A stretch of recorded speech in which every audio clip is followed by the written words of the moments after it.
Rubens Medell en la voz de Francis Schaeffer.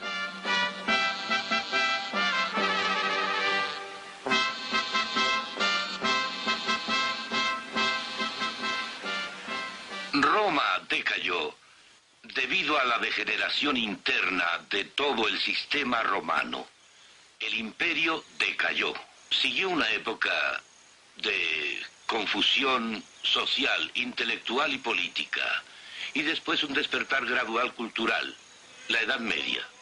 A la vez que decayó el aprendizaje en Europa, los antiguos manuscritos de los clásicos griegos y latinos, así como la Biblia, se preservaron, se copiaron y se recopiaron.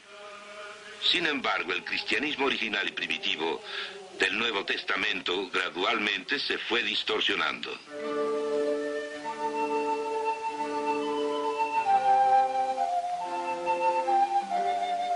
La iglesia del primer siglo, claro, fue sencilla. Los creyentes se reunían en casas y, por lo general, en números reducidos.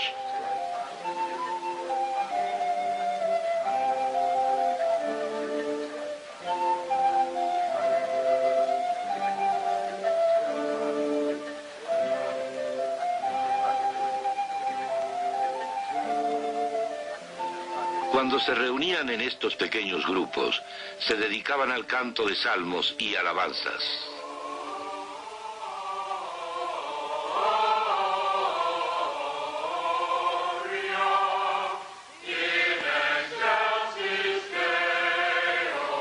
Al mismo tiempo se compartía el pan celebrando la Santa Comunión.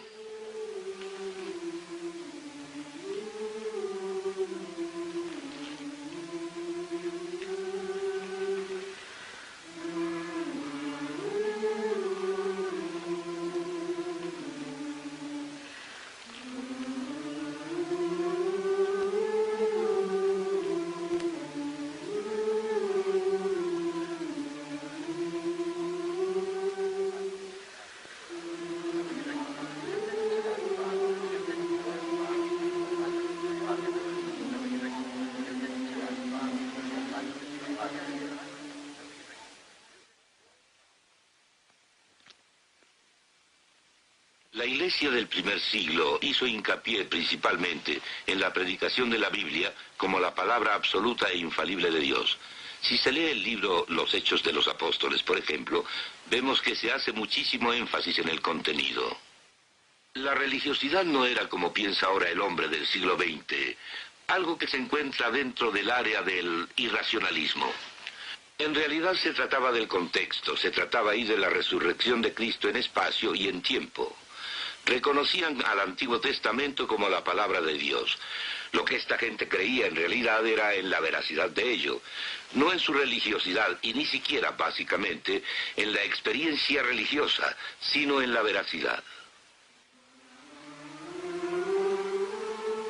Observad los frescos de esta catacumba cristiana, pintados antes de la Edad Media. Aunque solo se representen, son gente real, viviente en un mundo real.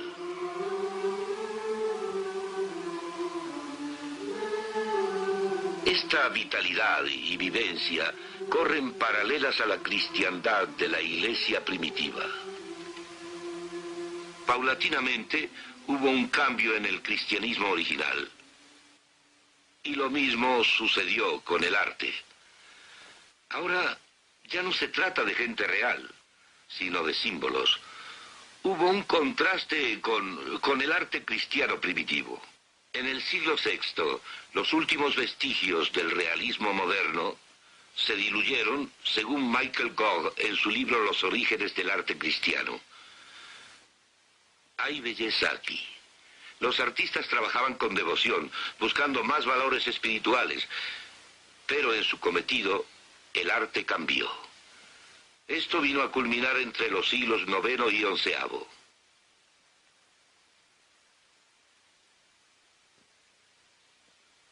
Me gustaría volver por un momento a los primeros días de la Edad Media. La iglesia cristiana se alejó de la antigua música romana debido a su relación con las ceremonias religiosas paganas y las prácticas sociales romanas. Prevalecían fuertes elementos humanos en la música de la iglesia primitiva.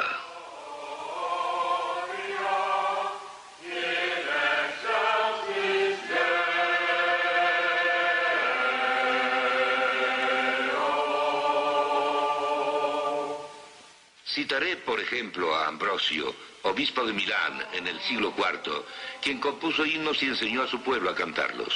Esto fue una innovación en esos días.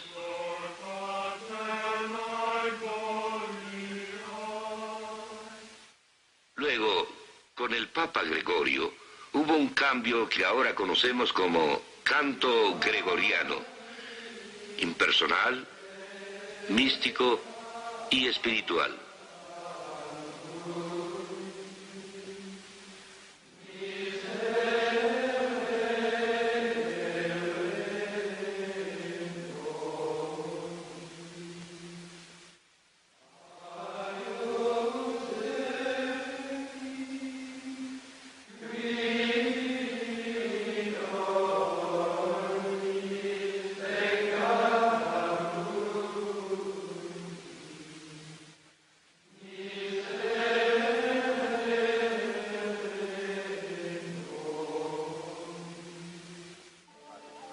Desde los primeros días, los cristianos han luchado por continuar con la filosofía de Cristo, de que estarían en el mundo, pero no como parte de él.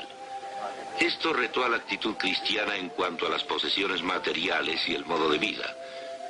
En la iglesia primitiva se reconocía a los creyentes por su extremada generosidad. Sus enemigos lo admitían.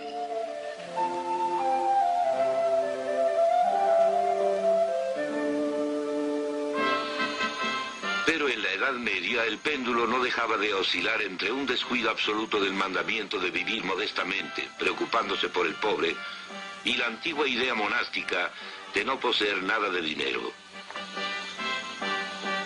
La corte papal era recriminada por su afán materialista. Juan de Salisbury dijo al Papa en su cara que el pueblo pensaba que... La iglesia romana, que es la madre de todas las iglesias, se comporta más como madrastra que como madre. Escribas y fariseos depositaban en cada hombro del pueblo una carga demasiado pesada para llevar a cuestas. Se ajuareaban con fina ropa y había en sus mesas platos preciosos. El pobre podía raramente ser admitido.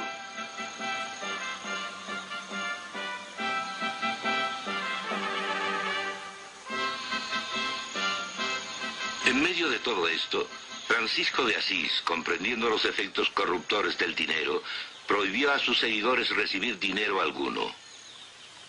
Codo con codo, existía el lujo y el materialismo práctico del Papa y su corte, y de los monasterios, que gradualmente se convirtieron en centros de abrumadora riqueza. La Iglesia en la sociedad medieval hizo intentos por controlar los abusos de dinero en la sociedad. Primero trató de prohibirlo, luego quiso limitar las tasas de intereses. Después, con el apoyo de los soberanos seglares, intentó imponer precios justos. La enseñanza económica medieval exaltó la virtud del trabajo honrado y bien desempeñado.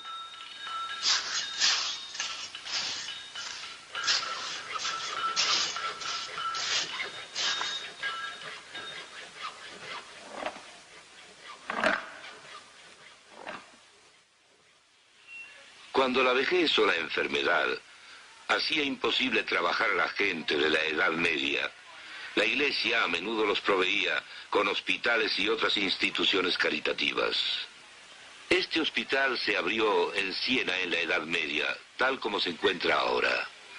A pesar de que los pacientes del siglo XX están orgullosos de los avances modernos de la medicina, al mismo tiempo, aún hoy pueden admirar el magnífico gusto artístico de aquellos decoradores de la antigua Siena.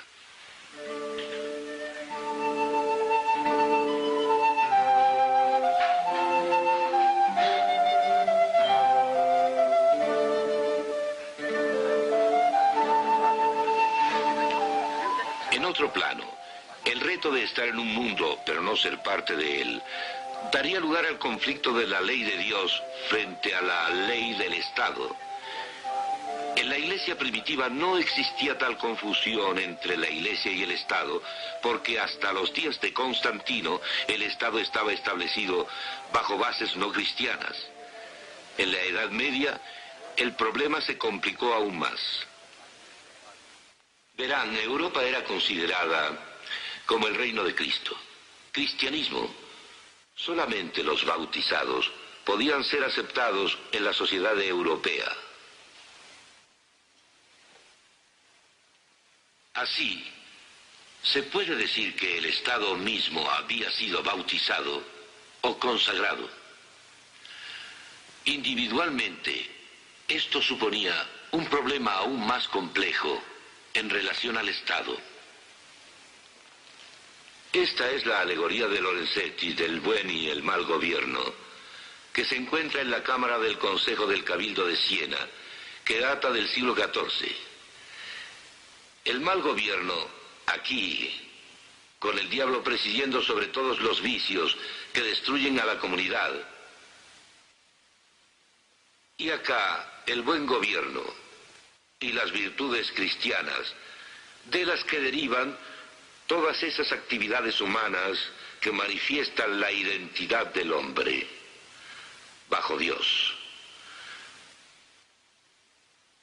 La confusión en el gobierno humano ciertamente existió en la Edad Media, cuando el Estado y la Iglesia se entrelazaron. Este es el ideal de la vida bajo el buen gobierno: avanzar ininterrumpidamente. Ved a esta gente ordinaria representada en este maravilloso fresco, capaz de captar su vida diaria, protegida por el buen gobierno contra el caos y la violencia. Sin embargo, mientras que el artista conocía la turbulenta historia política de Siena y sabían que las fuentes del bien y del mal eran distintas, los efectos eran una mezcla a nivel humano de buenas y malas intenciones. Sin olvidar que la Iglesia era omnipresente en Europa, no fue sorprendente que la Iglesia trabajase con la sociedad como tal, especialmente mediante sus dirigentes. Un ejemplo notable es Carlomagno, hijo de Pipino. Fue rey de los francos en el año 771 a.C. y dominó la mayor parte del territorio del antiguo Imperio Romano. Su coronación por el Papa, al estilo de un emperador romano, se desarrolló fácilmente. A cambio, proporcionó al Papa una fuerte base territorial en Italia. También apoyó a la actividad misionera en las regiones que conquistaba, por ejemplo, entre las tribus germánicas. Asimismo, hizo el diezmo obligatorio, lo que proveyó de fondos a la administración eclesiástica. Carlomagno edificó iglesias impresionantes. Esta es la Capilla Palatina de Aquisgrán, la ciudad en donde Carlomagno vivió durante su vejez. Así coexistieron el poder de la Iglesia y el del Estado, complementándose incluso culturalmente.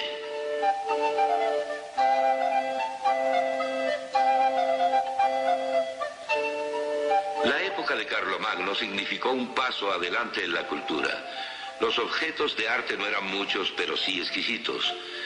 Denominar al periodo que los elaboró la Edad Oscura, como lo hizo un humanista del Renacimiento, es totalmente incorrecto. Carlomagno alentó a los eruditos. El conocimiento experimentó una renovación a través del verdadero trabajo, del entusiasmo y de la propagación sistemática. El erudito Alcuino, de 50 años en esa época, salió de York, al norte de Inglaterra, para ir con Carlomagno como su consejero y cabeza de la escuela de palacio. Carlomagno y sus cortesanos eruditos sentaron la base de una idea común en Europa occidental, ayudados por la preciosa escritura carolingia, copiada universalmente. Los eruditos de Carlomagno pertenecían al clero. La erudición no era general. Aparentemente Carlomagno podía leer, pero no escribir. Paulatinamente surgió un despertar ulterior del pensamiento cultural, así como también de la piedad, y se avanzó lentamente hacia los dos grandes movimientos contrastantes que también definieron la historia hasta nuestros días. Primero, los elementos humanísticos del Renacimiento, y segundo, la Reforma.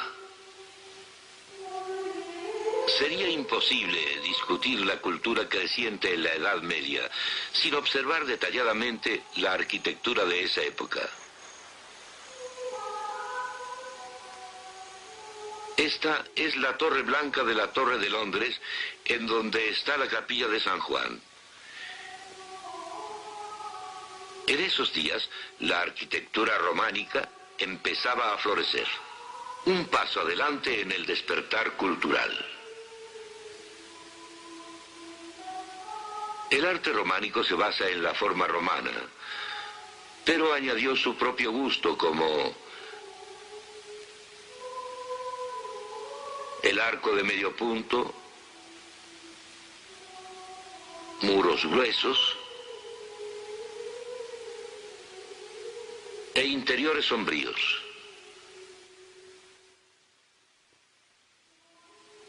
El magnífico techo abovedado, localizado en la Catedral de Durham, prepara el camino hacia la arquitectura gótica. La abadía de Saint-Denis, en las afueras de París, fue construida por Abbot Suger en 1140. Otro paso más en el despertar cultural de la Edad Media. Este es sin duda el lugar de nacimiento del estilo gótico. Observen los arcos ojivales en la Catedral de Chartres.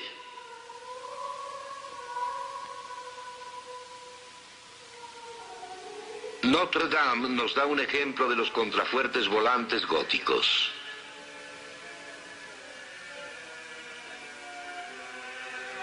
La Santa Capilla en París nos muestra sus grandes ventanas.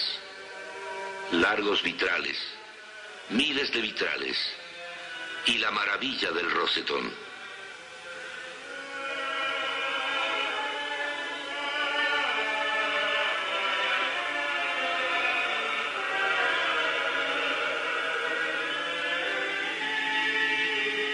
Pero la Iglesia se alejaba cada vez más de la enseñanza del cristianismo original. En la Iglesia primitiva, la autoridad descansaba solo en la Biblia. Pero en la Edad Media, gradualmente sobrevino un cambio. La autoridad se dividió entre la Biblia y la Iglesia.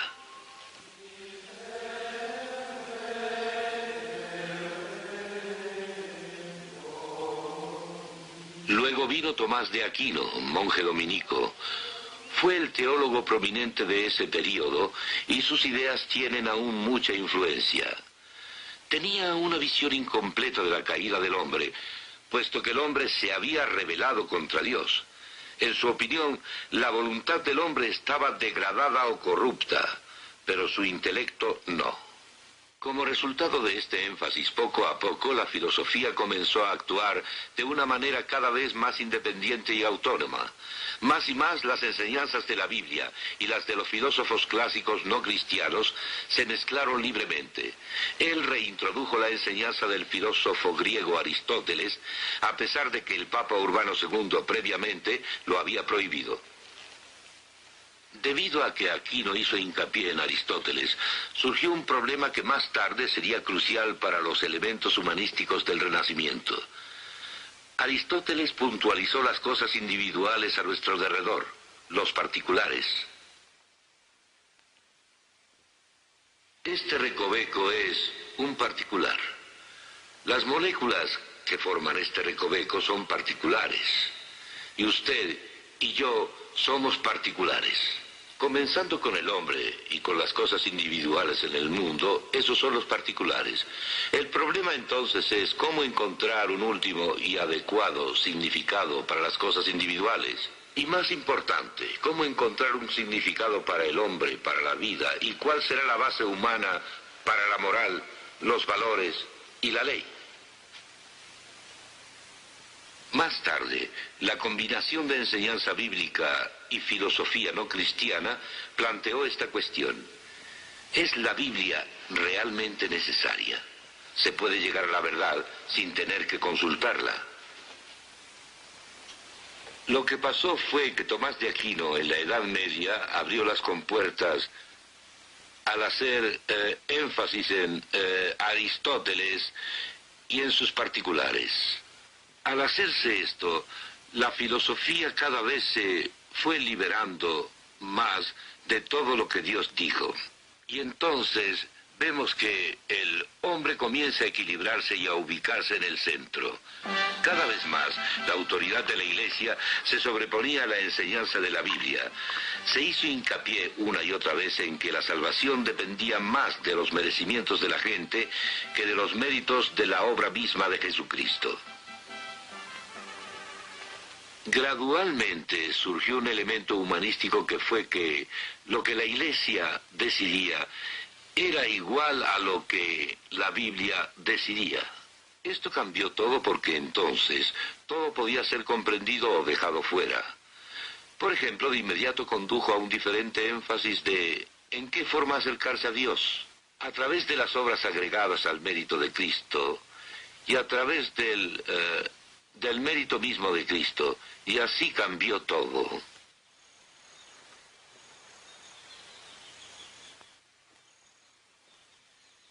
Al mismo tiempo, vino a dar lugar a una reacción en contra de estas distorsiones del cristianismo original. John Wycliffe, profesor de Oxford en el siglo XIV, levantó la voz y dijo: La Biblia es la autoridad suprema. Su traducción de la Biblia al inglés tuvo importante influencia en toda Europa. John Hus de Checoslovaquia dijo: La Biblia es la única autoridad concluyente. El hombre debe llegar a Dios solo mediante la obra de Cristo. Wycliffe, al manifestarse, y Hus, al comprender que en realidad la desviación constituía un enigma, y este enigma era que al no tener más a la Biblia como única autoridad, se puede decir de la cristiandad dos cosas: que la esencia del cristianismo es que a través de la muerte sustitucional de Cristo llega uno a Dios, y que nuestros pecados se extirpan guiándonos mediante la obra de Cristo. Por otro lado, en lo que al humanismo se refiere, hay que decir que la idea central no es aceptar a Cristo como Salvador, sino el hecho de que tenemos la absoluta verdad, en contraste con la relativa verdad. Este es el conflicto. Empezamos con el hombre como autónomo, o con la verdad de un Dios personal que nos brinda absolutos. Entonces no solo se trata de promedios estadísticos, esto ocasiona un tremendo impacto en el área de la moral y un impacto en la ley, en la vida política, así como en la religiosa. No es minimizar en nada la aceptación de Cristo como Salvador, sino lo contrario.